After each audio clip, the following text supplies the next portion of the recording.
잠시 상상해 보십시오. 당신은 지금 포르투갈에 있는 고대 성전 기사단의 요새 폐허를 탐험하고 있습니다. 공기는 수세기에 걸친 역사와 신비로움으로 가득 차 무겁게 내려앉아 있습니다. 700년 넘게 봉인된 벽에서 마지막 돌을 조심스레 제거하자 손이 떨립니다. 그 안에서 발견한 것은 우리의 현실에 대한 이해를 영원히 바꾸게 될 것입니다. 이것은 허구의 이야기가 아닙니다. 1952년 3월 프랑스의 고고학자 마르셀 듀부아 교수의 탐사대는 성전 기사단의 본거지였던 토마르 요새에서 바로 그 발견을 하게 됩니다. 지하 납골당에서 그들이 발견한 것은 금도, 보석도, 전통적인 성유물도 아니었습니다. 그것은 훨씬 더 가치 있고 끝없이 위험한 것이었습니다. 그것은 다른 세계로 들어가는 정확한 절차를 담고 있다고 주장하는 하나의 필사본이었습니다. 이 필사본은 수세기 동안 지하에 묻혀 있었음에도 부식되지 않은 정체불명의 금속 상자 안에 보관되어 있었습니다. 그 상자 자체가 이미 과학으로 설명할 수 없는 이례적인 존재였습니다. 이후 분석 결과 그 재질은 현대 과학이 알고 있는 어떤 합금과도 일치하지 않았습니다. 하지만 그 상자 안의 내용은 더욱 놀라웠습니다.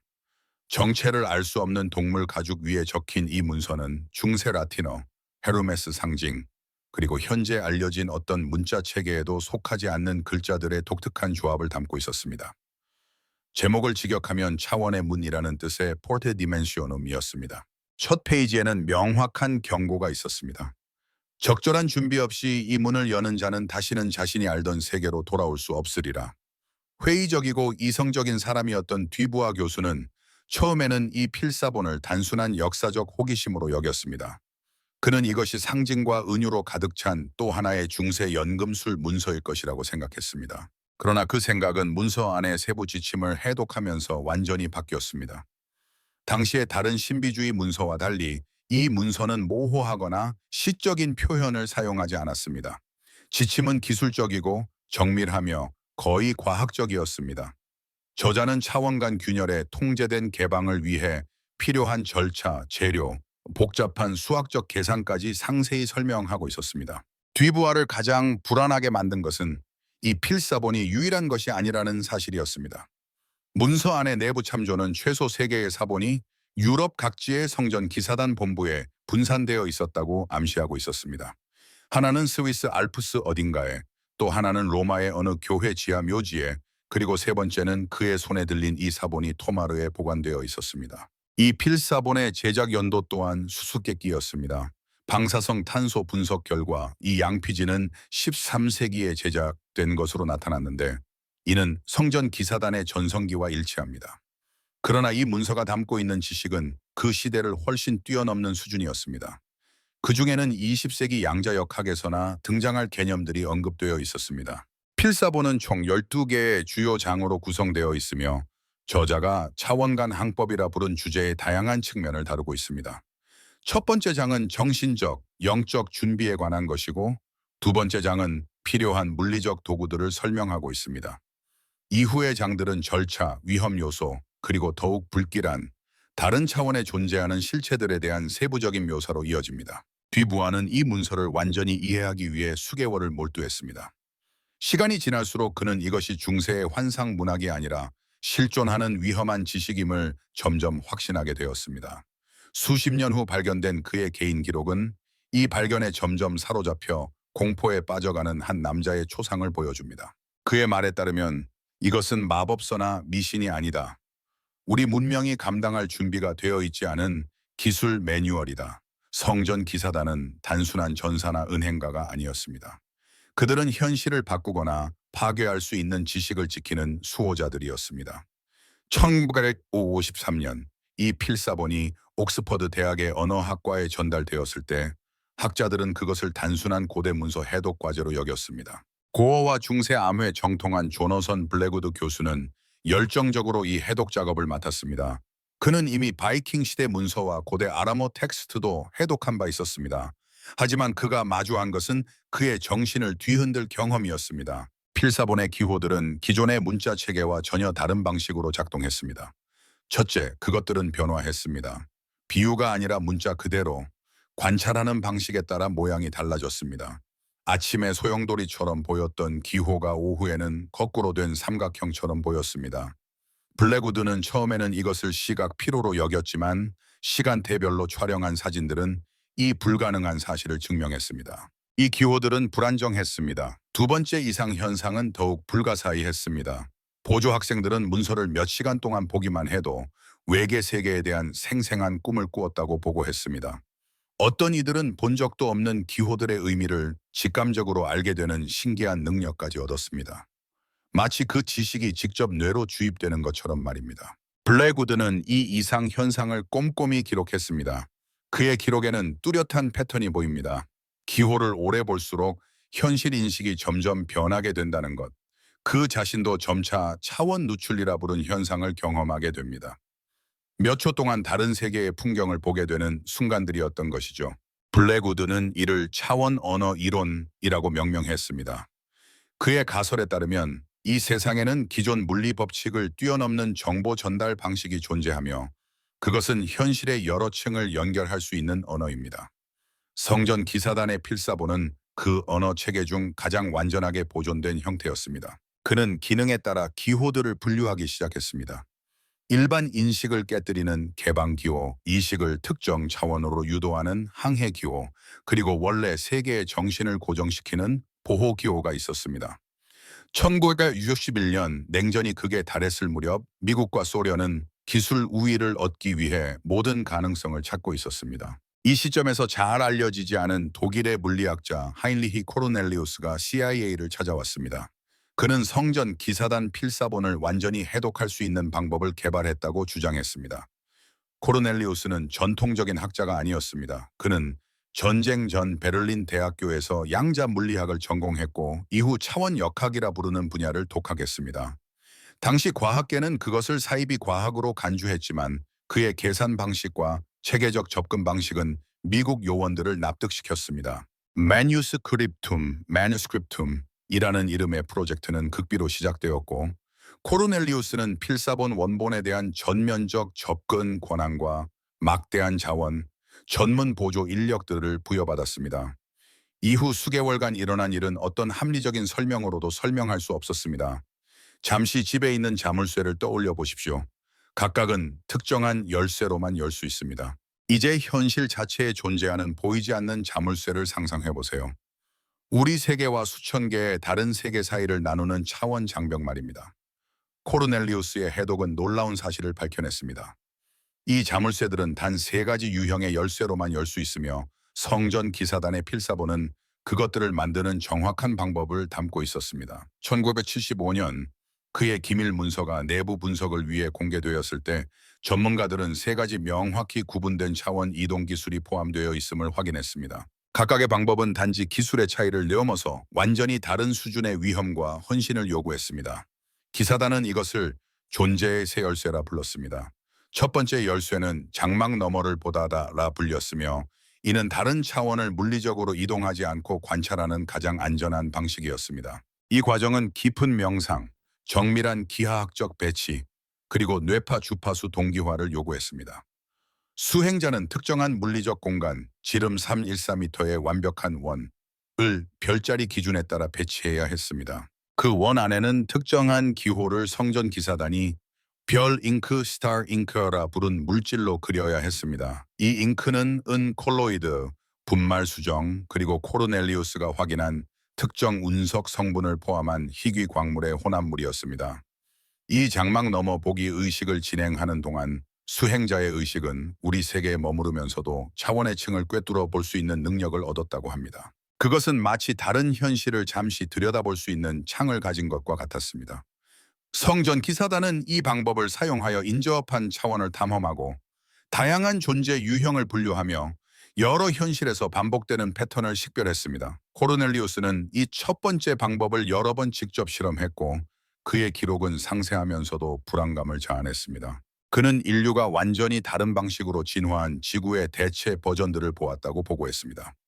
의식 에너지로만 이루어진 존재들이 사는 차원, 물리 법칙 자체가 우리와 전혀 다르게 작용하는 현실들도 있었습니다. 두 번째 열쇠는 세계들 사이를 걷는 것이라 불렸습니다. 이 방법은 물리적인 차원 이동을 잠시 가능하게 해주는 방식이었습니다. 수행자는 실제로 다른 차원으로 이동할 수 있었지만 원래의 현실과 연결된 은빛 끈을 유지해야 했습니다. 이는 물질 자체가 차원을 넘어 이동해야 하므로 첫 번째 열쇠보다 훨씬 위험했습니다.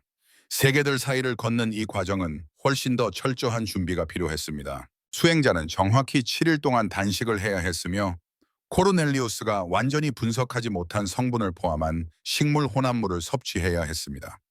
또한 일시적으로 신체 화학 성분을 변화시키는 정화 의식을 거쳐야 했습니다. 두 번째 열쇠에서 가장 흥미로운 점은 그것이 선택적이라는 것이었습니다. 필사본에는 이 방법으로 모든 차원에 접근할 수 있는 것이 아니라고 명시되어 있었습니다. 오직 감시자들이 인간의 방문이 안전하다고 판단한 차원들만 접근이 가능했습니다.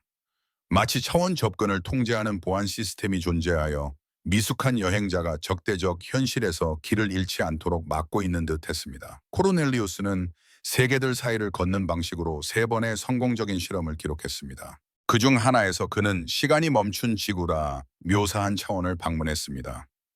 그곳은 인류가 불멸을 얻었지만 창조성과 열정을 모두 잃어버린 세계였습니다. 또 다른 차원에서는 지구가 복잡한 생명체로 진화하지 못한 현실을 보았고 그곳은 고도로 발달한 수중 의식 존재들만 사는 바다의 세계였습니다. 세 번째이자 가장 위험한 열쇠는 대이동, The Great Crossing이었습니다. 이는 차원 간의 영구적인 이주를 의미했습니다. 이 방법은 되돌아올 수 있는 가능성을 전혀 제공하지 않았습니다.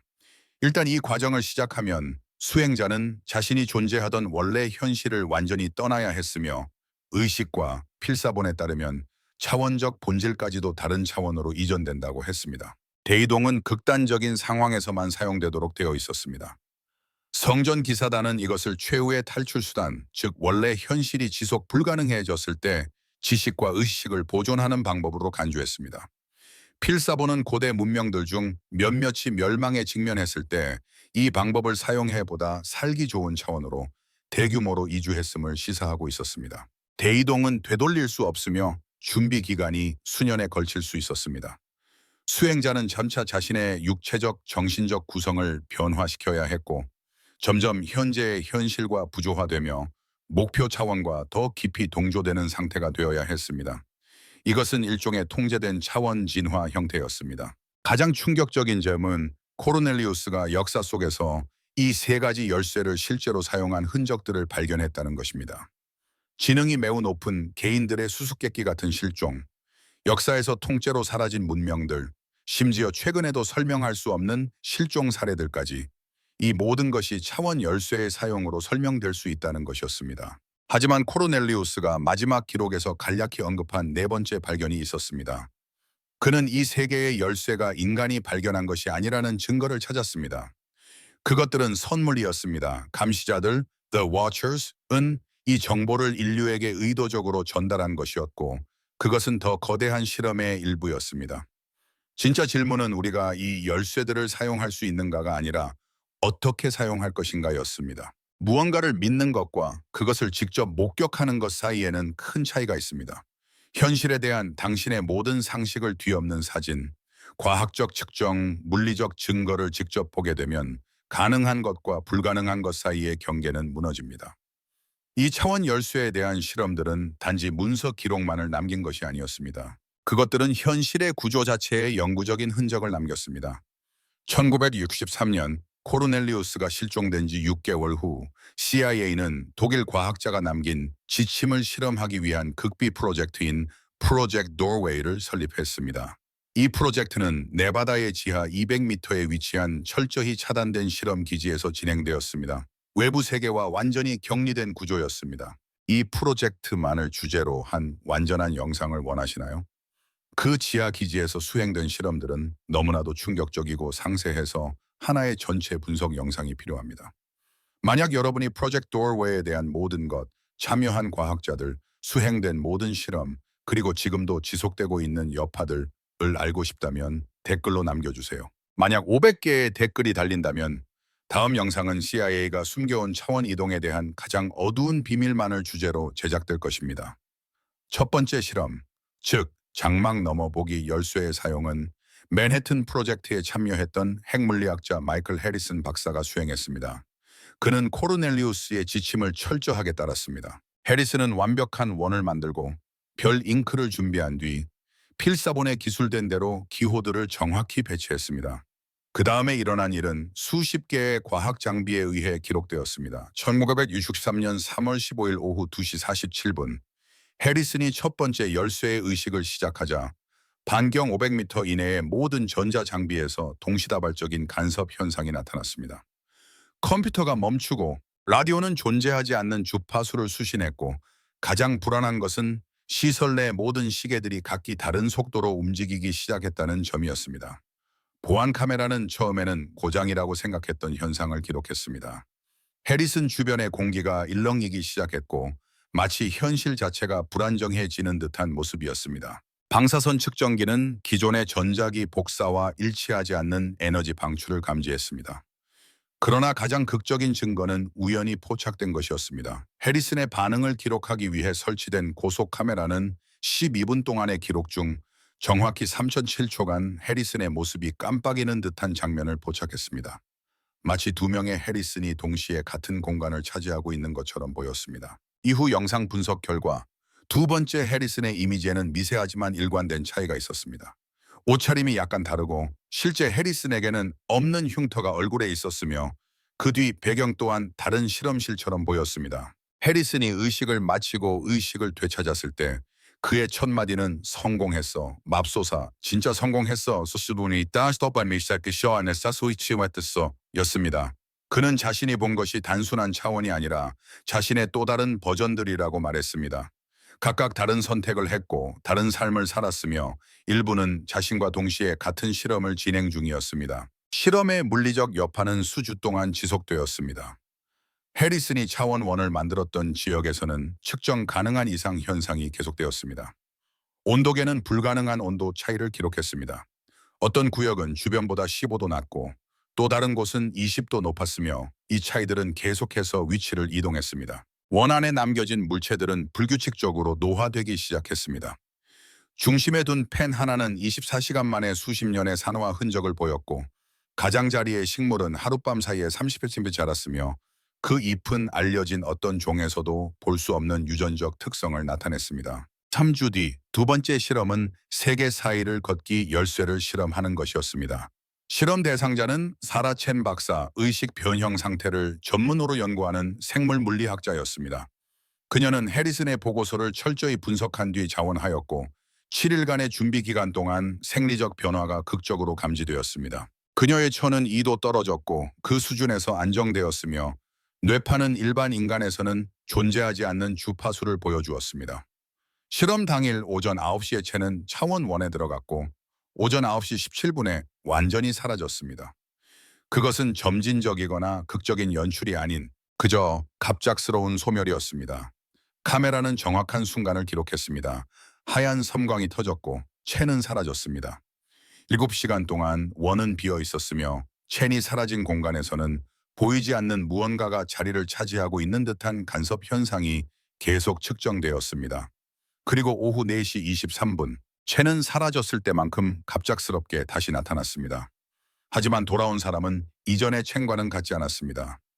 그녀는 지구에 존재하지 않는 물질의 섬유로 만들어진 옷을 입고 있었으며, 화학 분석 결과 주기율표에 없는 원소들이 확인되었습니다. 그녀의 주머니에는 알려지지 않은 식물의 씨앗이 들어있었고, 그것을 심자 기하학적으로 불가능한 형태로 자랐습니다.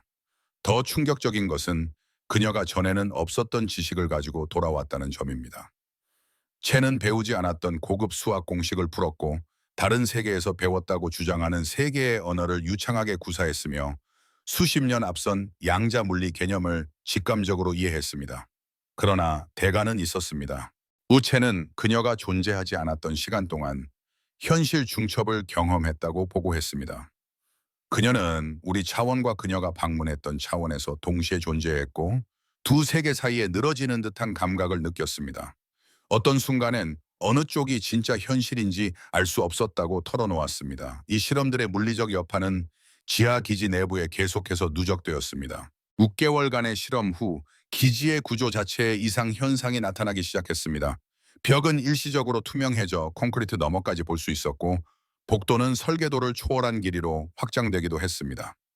직원들은 설계도에 없는 방들을 발견했다고 보고했습니다. 마지막 실험은 Daedong The Great Crossing의 초기 단계를 문서화하려는 시도였지만 실험 도중 과학자들이 현실에 생긴 균열, 즉 측정 불가능한 깊이의 3m 길이의 차원 틈을 감지하면서 중단되었습니다.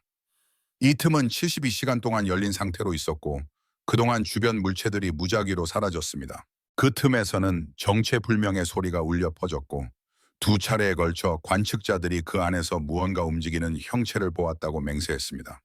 그것들은 우리 현실에 속하지 않는 존재들처럼 보였습니다. 틈이 마침내 닫힌 후 그 장소에는 2제곱미터 크기의 영구적 흔적이 남았습니다. 물리 법칙이 미묘하게 다르게 작용하는 공간이었습니다. 그곳에서는 물이 위로 흐르고 금속 물체는 일시적으로 자성을 띠며 5분 이상 머무르면 알 수 없는 언어의 속삭임이 들린다고 합니다. 이 시설은 특수 콘크리트로 밀봉되었고 영구 출입 금지 구역으로 지정되었습니다. 그러나 이 실험들은 하나의 부정할 수 없는 진실을 드러냈습니다. 성전 기사단 필사본에 담긴 지침은 이론도 환상도 아니었습니다. 그것은 현실의 구조 자체를 바꾸는 기능적 기술이었습니다. 도시 전설과 실제 증언의 차이는 누구도 지어낼 수 없는 세부 묘사와 누구도 꾸며낼 수 없는 상처에 있습니다. 50년이 넘는 조사 끝에 학자들과 열성적인 탐구자들은 성전 기사단의 기술을 실제로 성공적으로 사용했다고 주장하는 17명의 인물을 찾아내고 인터뷰했습니다. 이들의 증언은 일관되며 불안할 정도로 유사하고 무시할 수 없는 내용들입니다.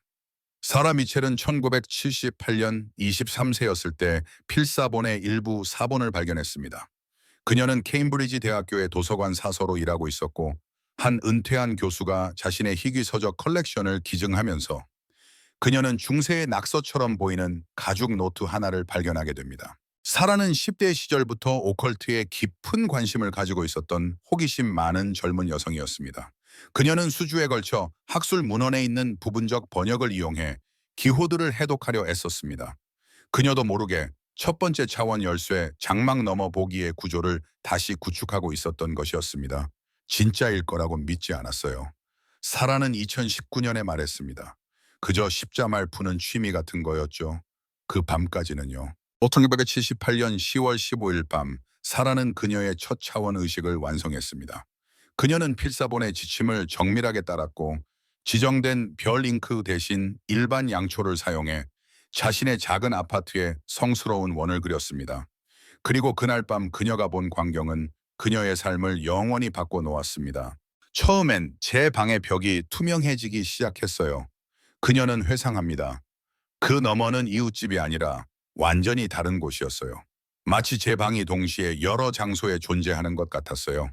그녀는 다른 현실 속 자신의 여러 버전들을 보았다고 설명합니다. 어떤 세계에서는 그녀가 의사가 되어 가족과 함께 큰 집에서 살고 있었고 다른 세계에서는 교통사고로 어린 나이에 사망한 버전도 있었습니다. 그러나 가장 섬뜩했던 건 그중 하나의 현실에서는 그녀 역시 의식을 수행 중이었고 그 버전이 자신을 바라보고 있다는 걸 알아챘다는 사실이었습니다. 그때 깨달았어요. 나는 단순히 관찰하는 것이 아니라 누군가에 의해 관찰당하고 있었던 것이에요. 그리고 그 존재들은 인간이 아니었어요. 제가 존재하는 모든 버전을 관찰하고 있는 무언가가 있었죠. 사라는 이후 몇 년 동안 여러 차례 실험을 반복해보려 했지만 첫 번째 체험을 완전히 재현하는 데는 실패했습니다. 대신 그녀는 자신이 잔류시야 (residual sight라 부르는 능력을 얻게 되었습니다. 강한 스트레스나 집중 상태에서 주변 시야의 다른 차원이 어렴풋이 비치는 현상이었습니다. 베트남 전쟁 참전 용사 마커스 톰스는 전혀 다른 경험을 했습니다. 82년 그는 이혼, 재정난, PTSD 등 심각한 개인적 위기를 겪고 있었습니다. 그때 친구가 이상한 책에서 발견한 기호 몇 개를 보여주며 이건 일종의 탈출 포털이야 라고 말했습니다. 마커스는 처음엔 그것을 은유로만 받아들였지만 너무 절박했던 그는 그 기호들을 따라 지하실에서 즉흥적으로 실험을 감행했습니다. 내가 사라졌대요. 무려 3일 동안. 그는 말합니다. 그건 나중에 전처에게 들은 얘기였죠. 나한텐 몇 주가 지난 것처럼 느껴졌어요. 그는 베트남 전쟁이 끝나지 않은 대체 현실의 지구에 있었습니다. 1982년까지도 전쟁은 계속되고 있었고 알아볼 수 없는 무기들이 사용되고 있었죠. 그 세계에서 전쟁은 수십 년간 계속되었고 지구 전체가 전장으로 변해 있었습니다. 그는 이미 사망한 전우들이 여전히 전투를 벌이고 있는 모습을 보았습니다. 가장 끔찍했던 건 전쟁이 아니었어요. 마커스는 말합니다. 두 개의 세계 사이에 끼어 있는 느낌이었죠. 나는 이 지하실에 있으면서도 동시에 저쪽 세계에서 무기를 들고 도망치고 있는 자신을 느끼고 있었어요. 그는 며칠 동안 두 현실에 동시에 존재했습니다. 결국 마커스가 완전히 본래의 현실로 돌아왔을 때 그는 의학으로 설명할 수 없는 방식으로 변해 있었습니다. 베트남에서 입은 상처는 사라졌고 팔의 점 모양이 바뀌어 있었으며 그는 베트남어를 유창하게 말할 수 있게 되었는데 전쟁 당시엔 제대로 배우지도 못했던 언어였습니다. 엘레나 바스케스 박사, 칠레 출신의 정신과 의사는 임상적으로 가장 많이 기록된 사례를 남긴 인물입니다. 1995년 그녀는 의식의 변형 상태를 연구하던 중 오래된 정신의학 문헌에서 성전 기사단 필사본에 대한 언급을 발견했습니다. 저는 그것을 과학적 실험으로 접근했어요. 그녀는 말합니다. 복잡한 오컬트 의식이 정신에 미치는 영향을 문서화하고 싶었거든요. 진짜로 작동할 줄은 전혀 몰랐어요. 그녀는 의학 장비와 보조 인력이 동반된 통제된 환경에서 실험을 진행했습니다. 바스케스 박사는 첫 번째 차원 열쇠 실험을 EEG, 심전도, 카메라로 모니터링 받으며 수행했고 데이터는 명확했습니다. 17분 동안 차원 트랜스 상태에 있었는데 제 생체 신호는 의학적으로 존재할 수 없는 패턴을 보였습니다. 저는 32도에서 41도 사이를 수분 안에 오갔고 뇌파는 이론적으로 인간 뇌에서 나올 수 없는 주파수를 기록했습니다. 그녀 주변에서는 3.60초 동안 영상이 깜빡이며 여러 명의 그녀가 동시에 존재하는 것처럼 보였습니다. 그녀는 완전히 다른 방식으로 정신의학이 발전한 차원에 다녀왔다고 말합니다. 그곳에서는 약물 대신 치료사들이 차원 치유 기술을 사용하여 병자의 더 건강한 평행 현실 버전을 불러와 통합하는 방식으로 치료했습니다. 저는 지식을 가져왔어요. 그녀는 말합니다. 이 현실엔 존재하지 않지만 완벽히 작동하는 치료 기법이죠. 제 동료 중 몇 명은 그 기법이 어디서 왔는지조차 모른 채 이미 그것을 쓰고 있어요. 그러나 많은 사람들이 묻지 않는 중요한 질문이 있습니다. 왜 수천 명 중 오직 이 몇 명만이 의식을 성공시킬 수 있었던가? 정답은 바로 진동수 frequency입니다. 이들 각자는 의식적으로든 아니든 자신의 정신 진동수를 자연스럽게 상승시켜 온 사람들이었습니다. 사라 미첼은 수년간 명상을 해왔고 마커스 톰슨은 전쟁의 트라우마 속에서도 극한 상황에서 이성적 사고를 차단하는 독특한 능력을 키웠으며 엘레나 바스케스 박사는 전문적으로 의식 확장을 훈련해 왔습니다. 과학이 이제 막 이해하기 시작한 것은 우리의 의식은 라디오처럼 다른 차원의 주파수에 조율될 수 있다는 것입니다. 대부분의 사람은 물리적 현실의 표준 주파수에 갇혀 다른 층의 존재를 감지하거나 접근할 수 없습니다.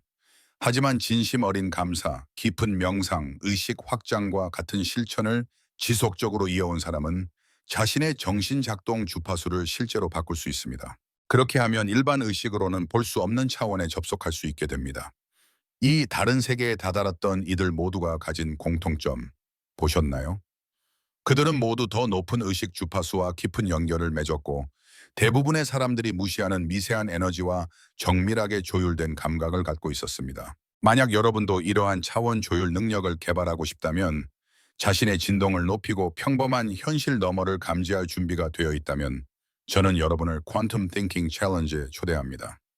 이 10일간의 프로그램에서는 감사와 의식 확장을 위한 일일 실천을 통해 정신의 주파수를 다시 조정할 수 있습니다. 3주 동안 여러분은 지각을 열기 위한 구체적인 연습을 하게 되며 잠재된 능력을 깨울 수 있을 것입니다. 많은 참가자들이 불가능한 동시성과 확장된 현실 인식을 이미 경험하고 있다고 보고했습니다. 여러분의 의식이 진정으로 가능한 모든 것을 발견할 준비가 되셨나요? 첫 번째 고정 댓글에서 확인해 보세요.